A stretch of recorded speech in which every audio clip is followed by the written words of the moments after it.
Hi friends, welcome to Pendems kitchen. Pendems కిచెన్లో ఈరోజు వీడియోలో రాగి పిండితో దూది లాంటి మెత్తటి ఇడ్లీ అండ్ అదే పిండితో క్రిస్పీగా దోశలను ఎలా వేసుకోవచ్చో చూపించబోతున్నాను. ఈ ఇడ్లీ అండ్ దోశలు చాలా చాలా టేస్టీగా ఉంటాయి అండ్ చాలా హెల్తీ కూడా. సో తప్పకుండా ఒకసారి ట్రై చేసి చూడండి.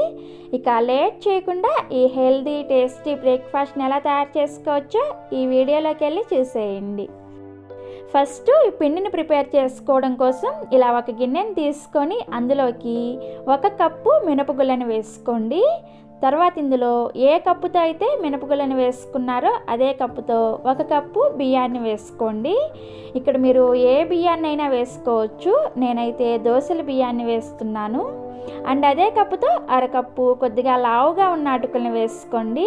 ఇలా అటుకుల్ని వేసుకోవడం వల్ల మనం చేసుకోబోయే రాగి ఇడ్లీ బేకింగ్ పౌడర్ కానీ లేదంటే బేకింగ్ సోడా కానీ వేయకపోయినా కూడా చాలా మెత్తగా చాలా సాఫ్ట్గా వస్తాయి అన్నమాట. చివరిగా ఇందులో 1/2 టీ స్పూన్ మెంతులను కూడా వేసుకొని నీళ్ళని పోసి వీటిని 2-3 సార్లు శుభ్రంగా కడుక్కోండి.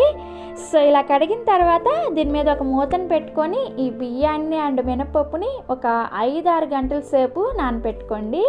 నేను ఇక్కడ 5 గంటల సేపు నానబెట్టిన తర్వాత చూపిస్తున్నాను, చూసారా? మనకి అన్నీ కూడా చక్కగా నానిపోయాయి. ఇప్పుడు ఈ గిన్నెని పక్కన పెట్టుకొని ఇంకొక గిన్నె తీసుకొని అందులోకి మీరు ముందుగా ఏ కప్పుతో అయితే మినపగుళ్ళని అండ్ బియ్యాన్ని వేసుకున్నారో సేమ్ అదే కప్పుతో 2 కప్పుల రాగి పిండిని వేసుకోండి. అండ్ సేమ్ అదే కప్పుతో 1.25 కప్పు నీళ్ళని వేసుకొని ఈ రాగి పిండిని నీళ్ళల్లో చక్కగా కలిసేటట్లుగా ఉండలేమీ లేకుండా గరిటెతో కలుపుకోవాలి. పిండిని కలుపుకున్న తర్వాత కన్సిస్టెన్సీ చూసారా? ఈ విధంగా ఉండాలి. ఇలా కలుపుకున్న రాగి పిండిని పక్కన పెట్టుకోండి. ఈ పిండిని నానబెట్టాల్సిన అవసరం ఏమీ లేదు. ఇప్పుడు మనం ముందుగా నానబెట్టుకున్న పప్పుని అండ్ బియ్యాన్ని మిక్సీ జార్లో వేసుకొని అవసరమైనన్ని నీళ్ళని పోసుకొని పిండిని గ్రైండ్ చేసుకోవాలి. ఈ పిండిని మరీ మెత్తగా కాటుకులాగా గ్రైండ్ చేసుకోవద్దు, కొద్దిగా లైట్గా బరకగా గ్రైండ్ చేసుకోండి. ఈ పిండిలో మనం ప్రత్యేకంగా రవ్వ అలాంటిది ఏమీ కలపట్లేదు కాబట్టి పిండిని ఇలా కొద్దిగా బరకగా గ్రైండ్ చేసుకున్నారంటే ఇడ్లీలు అచ్చం రవ్వ వేసుకున్నట్లే వస్తాయి అన్నమాట. అండ్ అలానే దోశలు కూడా చాలా క్రిస్పీగా వస్తాయి. సో ఇలా గ్రైండ్ చేసుకున్న పిండిని తీసుకెళ్ళి మనం ఆల్రెడీ రాగి పిండిని నీళ్ళలో కలిపి పెట్టుకున్నాం కదా, అందులోకి వేసుకోండి. వేసుకొని ఈ రాగి పిండిలో మనం గ్రైండ్ చేసుకున్న పిండి బాగా కలిసేలాగా కలుపుకోవాలి. సో పిండిని బాగా కలుపుకున్న తర్వాత పిండి కన్సిస్టెన్సీ చూసారా? మనకి ఈ విధంగా ఉండాలి. ఇలా కలుపుకున్న పిండిని మూత పెట్టుకొని ఒక 8 గంటల సేపు పులియబెట్టుకోవాలి. నేను ఇక్కడ నైట్ గ్రైండ్ చేసుకొని ఉదయాన్నే మీకు చూపిస్తున్నాను, చూసారా? పిండి చక్కగా పులిసింది. ఇలా పులిసిన పిండిలో మీ రుచికి సరిపడా ఉప్పుని వేసుకొని పిండిని ఒకసారి గరిటెతో కలుపుకోండి.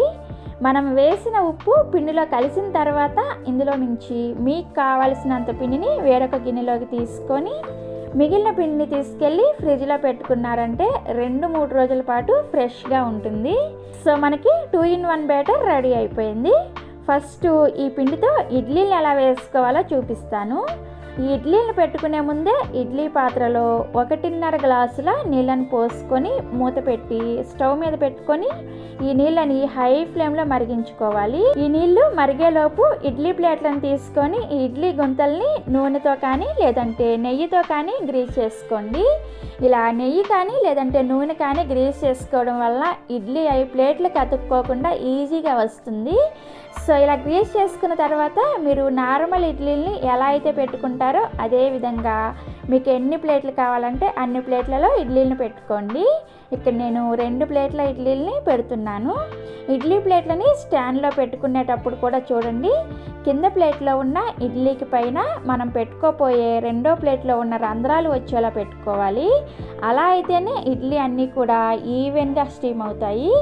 సో ఇలా ఇడ్లీ స్టాండ్ని సెట్ చేసుకున్న తర్వాత ఇప్పుడు ఈ స్టాండ్ని తీసుకెళ్ళి ఆల్రెడీ మనం ఇడ్లీ పాత్రలో నీళ్లు పోసుకొని మరిగించుకుంటున్నాం కదా, ఆ నీళ్ళలో పెట్టేసుకొని ఇడ్లీ పాత్రకి మూతను పెట్టుకొని హై ఫ్లేమ్లో ఒక 2 నిమిషాల పాటు ఉడికించుకోండి. 2 నిమిషాల తర్వాత మంటని లో ఫ్లేమ్లో పెట్టుకొని ఒక 10 నిమిషాల పాటు ఉడికించుకోవాలి. 10 నిమిషాల తర్వాత మూత తీసి చేతిని ఒకసారి నీళ్ళతో తడి చేసుకొని ఇడ్లీని చెక్ చేసుకోండి. మన చేతులకి పిండి ఏమీ అంటుకోలేదంటే ఇడ్లీ చక్కగా ఉడికిపోయినట్లే. ఇప్పుడు ఇడ్లీ స్టాండ్ని పాత్రలో నుంచి తీసేసి ఒక 2 నిమిషాల పాటు పక్కన పెట్టుకోండి. 2 నిమిషాల తర్వాత ఒక స్పూన్ తీసుకొని దాన్ని ఈ విధంగా నీళ్ళల్లో ముంచి ప్లేట్లో ఉన్న ఇడ్లీలని తీసుకోవడమే. చూసారా ఇడ్లీలు ఎంత మెత్తగా దూదిలాగా వచ్చాయో, చాలా టేస్టీగా ఉంటాయి.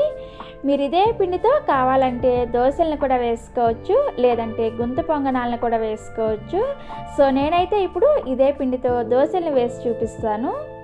సో దోశలు వేసుకోవడానికి స్టవ్ మీద దోశల పెనం పెట్టుకొని పెనాన్ని మీడియంగా వేడి చేసుకోండి. మీడియంగా వేడైన పెనం మీద ఇలా కొద్దిగా నీళ్ళని చిలకరించుకొని టిష్యూ పేపర్తో కానీ లేదంటే కాటన్ క్లాత్తో కానీ ఎక్స్ట్రా నీళ్ళన్నీ కూడా తుడిచేయాలి. సో ఇలా ప్యాన్ని క్లీన్ చేసుకున్న తర్వాత మంటని లో ఫ్లేమ్లో పెట్టుకొని మనం ఆల్రెడీ ప్రిపేర్ చేసుకున్న పిండితో దోశల్ని వేసుకోవడమే. చూసారా దోశ ఎంత పలుచగా వచ్చిందో. సో ఇలా దోశని స్ప్రెడ్ చేసుకోవడం అవ్వగానే మంటని మీడియం ఫ్లేమ్లో పెట్టుకొని దోశ పైన పిండంతా కూడా ఉడికి పచ్చిదనం పోయిన తర్వాత 1 టీ స్పూన్ నూనె వేసుకొని ఇది ఒకవైపు చక్కగా కాలిన తర్వాత ఈ దోశని రెండో వైపుకు కూడా తిప్పుకొని చక్కగా కాల్చుకోవాలి. సో ఇలా 2 వైపులు కూడా దోశ కాలిన తర్వాత సర్వింగ్ ప్లేట్లోకి తీసుకొని సర్వ్ చేసుకోవడమే. ఇదే విధంగా మీకు కావాల్సిన దోశలు వేసుకోవడమే. సో చూసారా ఒకే పిండితో దూదిలాంటి మెత్తటి ఇడ్లీలను అండ్ క్రిస్పీగా దోశలను ఎలా వేసుకోవచ్చో, చాలా చాలా టేస్టీగా ఉంటాయి. పిల్లలు రాగి జావ తాగమంటే తాగరు కదా. సో అలాంటప్పుడు ఇలా టేస్టీగా ఇడ్లీ దోశలను వేసి పెట్టండి, చాలా ఇష్టంగా తింటారు. అండ్ ఇవి చాలా చాలా హెల్తీ కూడా. సో తప్పకుండా ఈ విధంగా ట్రై చేసి చూడండి. ట్రై చేసిన తర్వాత మీకు ఎలా వచ్చాయో కూడా కింద కామెంట్ సెక్షన్లో నాతో షేర్ చేసుకోండి. మీకు ఈ వీడియో కనుక నచ్చినట్లయితే వీడియోని లైక్ చేసి మీ ఫ్రెండ్స్కి రిలేటివ్స్కి కూడా షేర్ చేయండి. మరిన్ని Emmy tasty and quick recipes కోసం పెండెమ్స్ కిచెన్ని సబ్స్క్రైబ్ చేసుకోండి. అండ్ కొత్తగా వచ్చే వీడియోల నోటిఫికేషన్ మిస్ అవ్వకుండా ఉండడం కోసం పక్కనే వచ్చిన గంట సింబల్లో ఆల్ అనే ఆప్షన్ నొక్కండి. Thanks for watching.